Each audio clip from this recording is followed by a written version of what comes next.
Welcome back to the studio with Alex Yemek. Today I want to talk about a very important subject, and that is judging others. I want to give you 3 reasons why you should never judge other people. It's very important. Now, I like hot subjects. This one is going to be a hot one, especially for African people. In our culture, right? We understand things totally different. Right? We have a tendency of always getting into other people's business. But it's very important to understand these 3 reasons, because that will help us have compassion for other people and avoid doing things that we should not do to human beings. Every single time we hurt each other, we hurt ourselves. So it's very important. The very first reason why we should never judge other people is because we don't know people's background. We don't know the things that people have in their past that has made them become who they are today, or made them, do the things that they do. I'm gonna give you a story. I'm not gonna give the name of this person. It was an 11 years old boy somewhere in Africa. I'm gonna name him John. John has just lost his father, and he has 3 other siblings with his mother living in a village. And his uncle, noticing that, they were suffering. Yeah, so he comes in the village and says, look, John is 11, I know. Let me bring him to the city to live with me, my wife, and my children. I'm going to put him to school. So his uncle comes in, of course, people in the village, how they are, you want to go to live to the city, and, it's a great thing. So he goes and lives with his uncle in the city. His uncle promised he was going to put him to school. Unfortunately, his uncle did not put him to school. John arrives in the city to live with his uncle and then find himself doing domestic choices. Like he was hired to do that, but he was never paid. He was doing anything from, washing clothes, cleaning the house, sometimes, cooking, right? At his age, right? He's being forced to do domestic choices. What about the school where his uncle was supposed to put him? Nothing. The worst happened. A few months after John arrived in the city with his uncle began to rape him in the middle of the night. Every night he will rape him and threaten that if he speaks, he will kill him.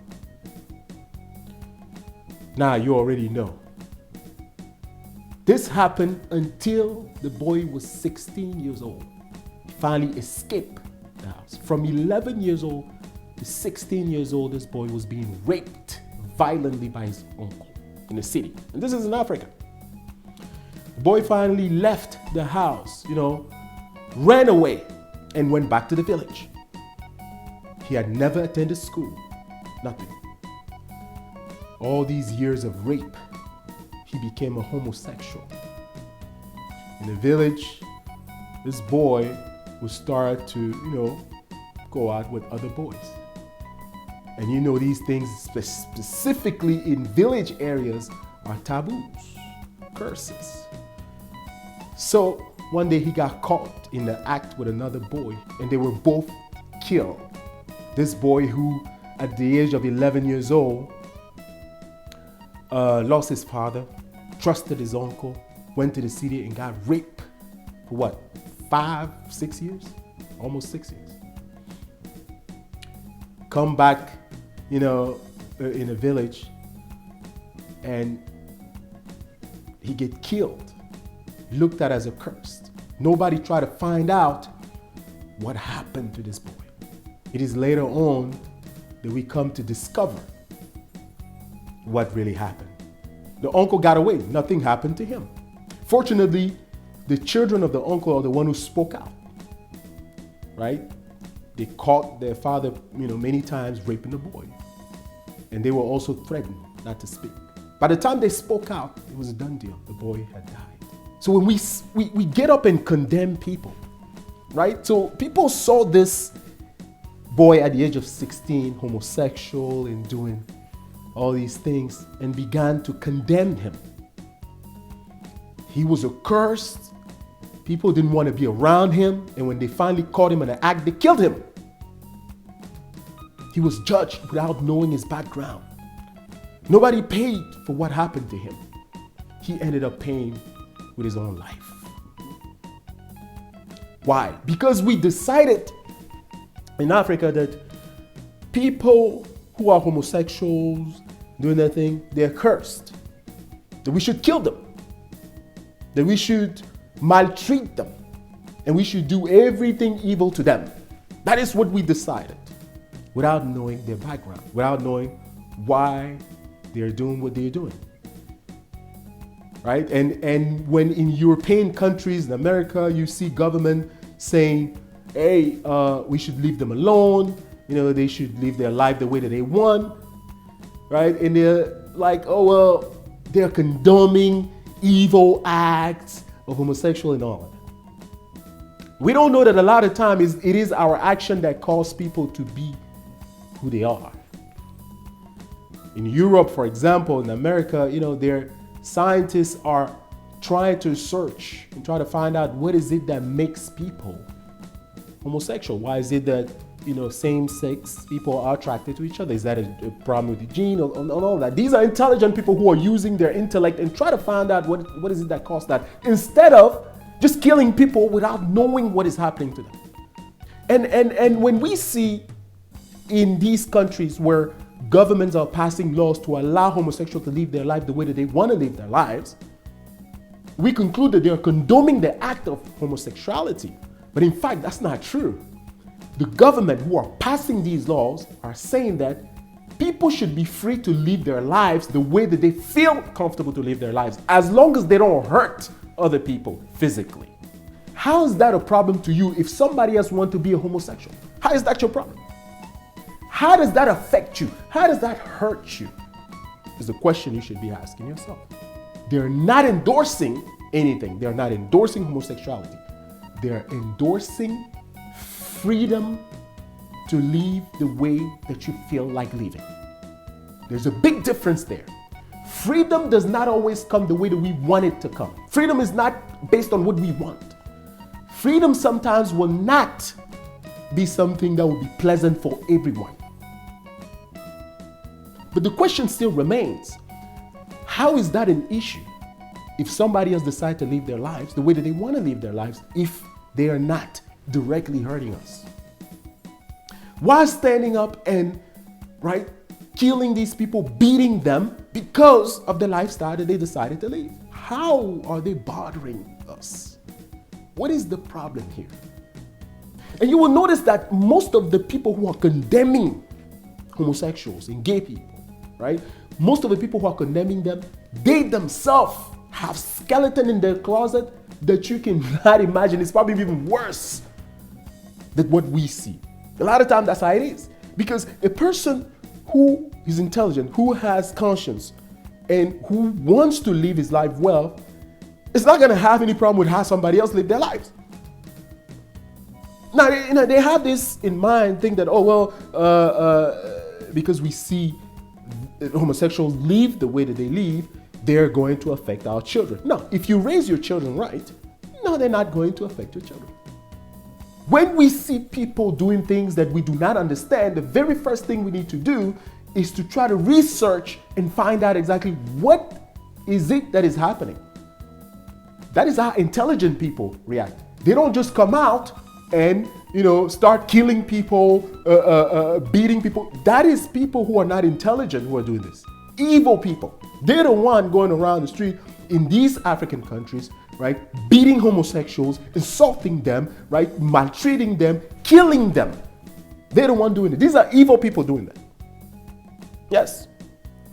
And the worst about all of this is that so-called Christians are encouraging this. They are the very one who are encouraging this act of killing, maltreating other people.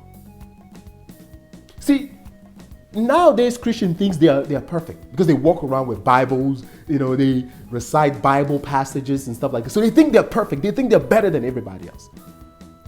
These people are not Christian. They're so-called Christian. They don't understand what Christianity is all about. Let me tell you a story about Jesus Christ. In the time of Jesus, prostitution was just the same way we are looking at homosexuals today.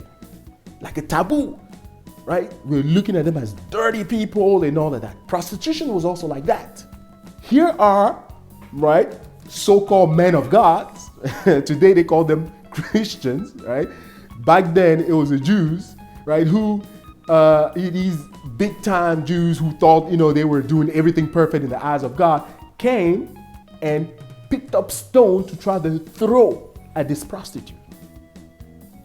Jesus comes in there and told them, look, if you think you are perfect, throw the first rock. Go ahead and throw it. If you think you've never done anything wrong in your life, go ahead and throw the first rock to this woman. They were at least conscious enough to know that they weren't perfect. So they dropped their rocks and walked away. What did Jesus told the women? Oh, they don't want to kill you? It wasn't exactly like that, but I'm just trying to paraphrase. And he's like, go, because I too will not judge you. That is how Jesus would have acted even today with homosexuals. Because he knew not to judge people. He didn't come to judge. But keep in mind, he is perfect. He is perfect. He's the only one who has the right to judge. But he didn't do that because he wanted to teach us how to live. But you so-called Christians walk around with the Bible. You're worse than these Jewish leaders who wanted to stone to death this prostitute. Because at least they recognized not to do it. They throw their rocks away. They recognized they weren't perfect, so they left. But you are encouraging people to do it. You have blood in your hands by doing so. Yes, you do. There are human beings like us. I understand what the law says in Africa, and I'm going to tell to homosexuals that if you're a homosexual, you have to respect what the law is saying. It's always a good thing to respect the law. Because if you want to change the law, the best way to change the law is to tell people your story. It's going to take time, but you have to go around and tell people, so this is what happened. I don't know what's happened. If you think it is a problem, then ask for help. But if you think what you're going through is nothing is wrong with you, fine. Tell your story to people. That is the best way to get the law changed, because the more people know about what is truly going on, the more they're going to have compassion. Going around defying the law, right? Oh, well, the law say, we don't accept homosexuals, and you go around and defy the law, it's going to make things worse for you. These public protests, which is encouraged by other countries, you got to go outside and protest, is going to get you killed. That is not how to change people's mind. It is to tell people your story. That's how we change people's mind. So if the laws in your country still say, hey, look, we don't accept homosexual, respect that law. And if you have to do whatever you have to do it in hiding. Until, people can be educated enough to understand what your community is going through. And now for you people who are encouraging the maltreatment of homosexuals, right? You have to understand that these are human beings like you. Every single time you hurt a human being, you're hurting yourself. It is not your business what those people are living. Mind your own. If everybody focused on minding their own business, we will have a better world. The problem in Africa is that people mind other people's business too much. Too much. They forget that they themselves, right, are not perfect. And that is the second reason that I'm going to use here. The second reason is that nobody is perfect. Therefore, you cannot judge everybody else. It's very important to understand that. Nobody is perfect. What gives you the right to judge somebody else knowing that you yourself, you're not perfect? What gives you that right? If people enter your life today, will they find out that you don't have any bad things you ever done in your life? No. We agree that everybody's not perfect. That is exactly the reason why you cannot judge somebody else. One blind person cannot lead another blind person. No human is perfect. These people that you are seeing condemning other people, whether it's homosexuals, we've seen, for example, I saw a senator in the United States who was condemning homosexuals so much. Then we found out that he himself was dating a man, and he was married to a woman, and he had a boyfriend. But when you heard this conservative senator, right, talking about homosexuals. I mean, you would think this guy was, I don't know how can I describe it. But yet, for years, the guy was dating a man himself. You see, these people who are condemning homosexuals, a lot of them too are in secret societies, like, these rich people. And sometimes in these secret societies, they ask them to do these things. Right? A man go sleep with another man. Right? These are things they do in these secret societies. Right? Sleeping with children, raping little children. Men have to sleep with men. They do all despicable stuff in secret society just so that they can hold powers. So they're doing these things, but right? But yet they stand in front of people acting as though they are perfect. We are to concentrate on ourselves because we know we're not perfect. Right? That's why it's very important that we concentrate on ourselves. If you take the time to focus on yourself, you're not going to have time to look at other people. Everybody will work on his own issue, on his own imperfection, so much that they will not have time to look at somebody else's imperfection. The boldness in which people can condemn other people, knowing that they've done the same thing, is unbelievable. Today, for example, we have wars going on around the world. The same people who are condemning, right, those who are going to war, are the same people who themselves go to war without any problems. When they do it, it's fine. When other people do it, it's a problem. But what we are saying is that if we ourselves can be the example of good, we wouldn't have to tell other people, because people will look at us and will copy us. The more good we can do is going to inspire other people to do good. That's what we are saying. So if we think something is wrong, let's focus on the wrong we are doing. Because if something is wrong, it started somewhere. That's just how it is. Human beings, we are created. Therefore, we have a beginning. And if we have a beginning, we will have an end. So if we have a beginning and we are dealing with some issues, those issues also have a beginning. And it's better for us to understand the beginning. And when we understand the start of those issues, then we can really sit down and say, okay, maybe we can correct the issue. So we're not perfect. Therefore, we should not judge other people. The third reason why we should not judge people is because we cannot create human beings. The very fact that we are able to give birth to people does not mean that we can create other beings. We're not creating them. God is giving life. He's the one who is to judge people because he's the one who gives life. We are used as a vessel to bring human beings to life. And the very fact that you are a parent to someone does not give you the right to threaten them with curses or whatever, because we see this in Africa. Parents say, oh no, if you don't do what I ask you to do, I'm going to curse you. Nobody can curse somebody else. Yes, I said it. It doesn't exist. No one can curse someone else. God can curse. He's the only one who can curse. And he doesn't even do that. What is it that gave you the power to think you can curse someone? Or who told you that you have that power? Who told you that? Like, children in Africa are growing up with that. We grew up like that in our family. Think that our parents can curse us. And therefore we were scared.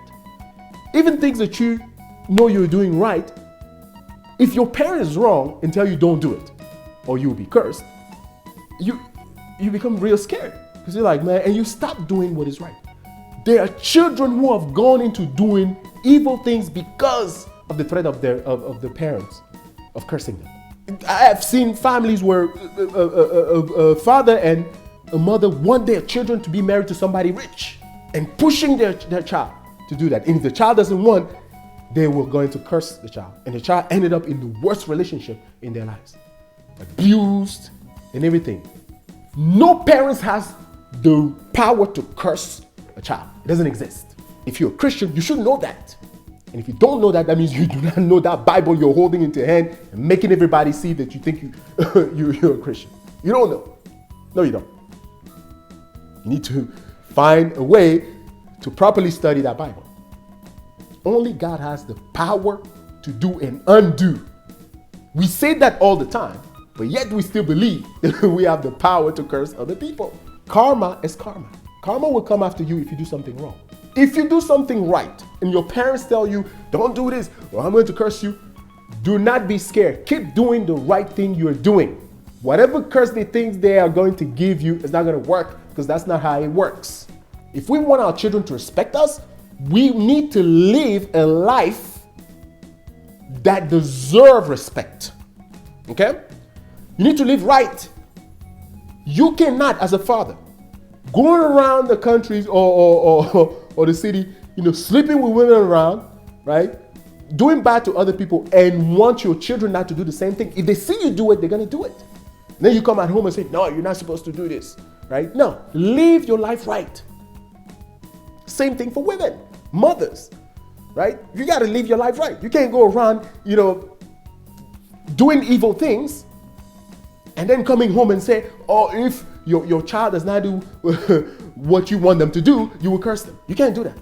And when we have children, right, our lives come from God. So when we have children, we no longer live for ourselves.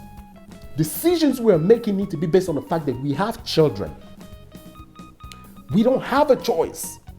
Because if you have children and you continue to live like somebody who does not have children, those children, yes, you can still threaten them or whatever, but when they grow up and they're stronger than you, they're going to put you in your place. They're going to put you in your place. And then you're going to start blaming all these children. No, they grew up around you. So if they're bad because you made them bad. That's how it is. Life is not easy. No one on this earth, no one will get out of this earth easily.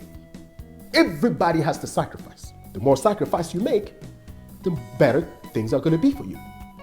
So you have to understand that. But if you don't want to understand that, well, live your life the way that you want, but don't judge others. Because if you do, trust me, the way you're judging others, it is the way that your life will end. Thank you very much for listening to my videos. Once again, I'm not a preacher, I do philosophy.